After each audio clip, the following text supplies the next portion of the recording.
Good day! We are students from BSN 3 Boykin and we proudly present our task about therapeutic and non-therapeutic communication. First, we'll tackle non-therapeutic communication. Worthless, this is all my fault. The world would be better off without me. I'm so worthless, this is all my fault. The world is better off without me. I'm so worthless, this is Good all my morning, fault. Mrs. De La The Cruz. world would be better off without me. I'm so worthless, this is all my fault. The world is better off without me. I'm so worthless, this is all my fault. The world would be better off without me. I'm so worthless. You know, everybody feels down at some point of their lives, to the point where they also blame themselves. I myself also feel bad and sad sometimes. In the given scene, the patient's extreme feelings of worthlessness and self-blame are evident through her repetitive mutterings. However, the nurse belittled the client's feelings by failing to acknowledge the problem and by comparing the client's experience to the nurse's own. When one is experiencing discomfort, it is no relief to hear that others are or have been in similar situations. It may convey lack of empathy and feelings of insignificance on the part of the client. Correction. It must be difficult for you at times. How do you feel about your life at this point? Look, nurse! There's an angel waving at me at the ceiling. Wave back, nurse! Really? All right, there it is. There's an angel waving at Be me at the good. ceiling. There is an angel watching over you, okay? Here, the nurse agreed with the client in witnessing a non-existent entity. Agreeing to a client's conclusion and opinion may close opportunities for rectifying errors. This will imply that the client is right rather than wrong. Correction.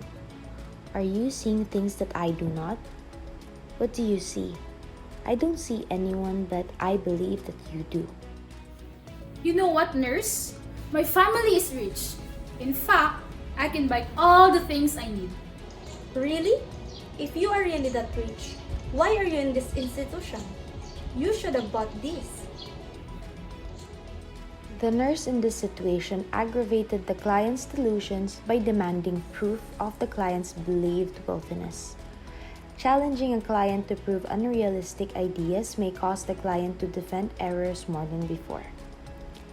Correction. I hear what you mean and I understand that you immediately want to have what you want. However, it does not work that way. Instead, why don't you do this activity first? Nurse, I heard that people criticize me because I always need someone to accompany me. It hurts hearing these things about me. I'm so fragile. Why would they say such things about me? You know, everything will be okay. Just keep your chin up, and you'll be better in no time. The nurse's statement of cliché responses to the client's social issue failed to improve the client's personal dilemma. These types of comments do not aid in nurse-client's therapeutic relationship. Correction. I see that you feel like you're being judged right now.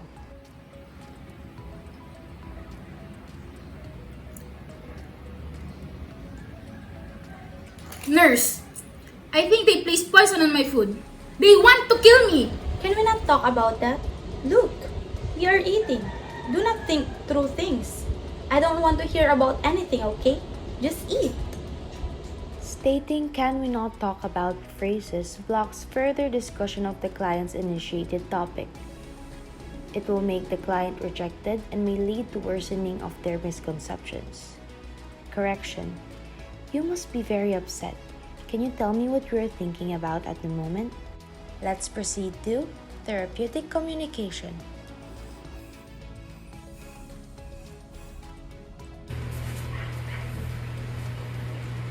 Good morning, Miss Johnson. How are you feeling today? I've been feeling really tired and I'm having some headaches and some nauseous too. Okay, thank you for sharing that with me. I'm going to take note of those symptoms so we can discuss them with the doctor. Is there anything else you want to tell me about how you're feeling right now? No, that's about it. Okay, please let me know if you think anything else. I'm here to listen and help.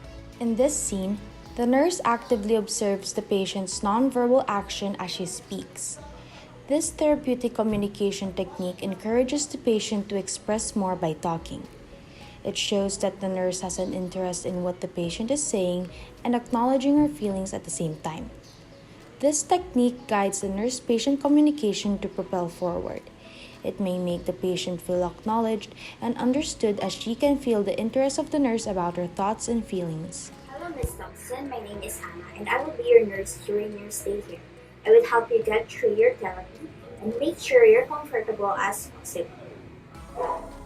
Thank you so much, Ma'am Anna.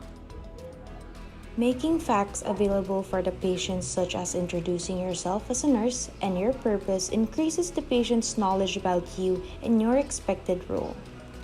This therapeutic communication technique builds the patient's trust towards the nurse in charge, which builds a stronger nurse-patient relationship.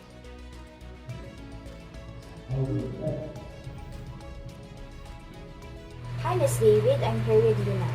Can you sit with me for a while?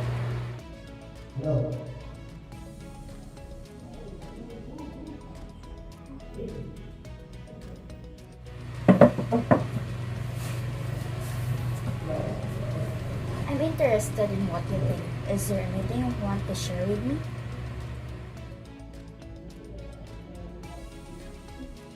Making oneself available for the patient or being with the patient, most especially when they need company during stressful times like in this situation, makes them feel valued and at ease.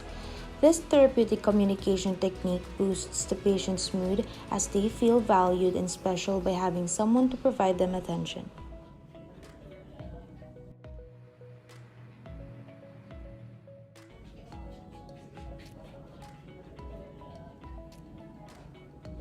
It's okay, take your time. I'm here to listen.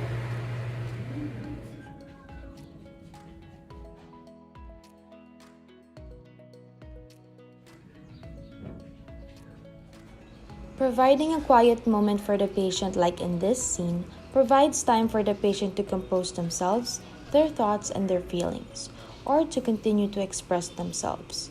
The nurse maintains eye contact and expresses interest, but remains silent. However, with this technique, the nurse should be aware of the patient's actions or nonverbal expressions of self and let the patient break the silence. The silence provided by the nurse helps the patient to organize their thoughts or focus on the issues they want to express or process what comes in the next conversation.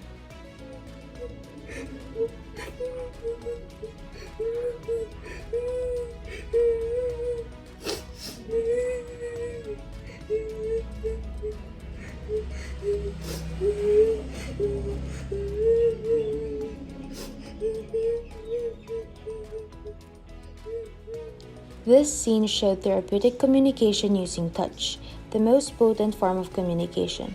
However, nurses must consider the patient's condition, specifically the psychiatric patients. Some are uncomfortable when touched, while in some, being touched is prohibited due to cultural beliefs. Using touch makes a vulnerable patient comfortable, relaxed, and somewhat healed.